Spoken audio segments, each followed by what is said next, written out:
Здравствуйте, дорогие друзья! Меня зовут Шилова Ольга, и я везу вам из Калуги тепло камина. На семинаре у моих друзей, партнеров АСП, я с вами буду говорить сначала о продажах.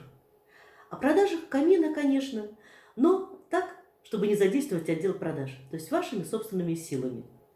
Но есть у меня и еще один доклад. Это как делать продажи, не продавая, то есть маркетинг. Жду вас. До встречи в АСП.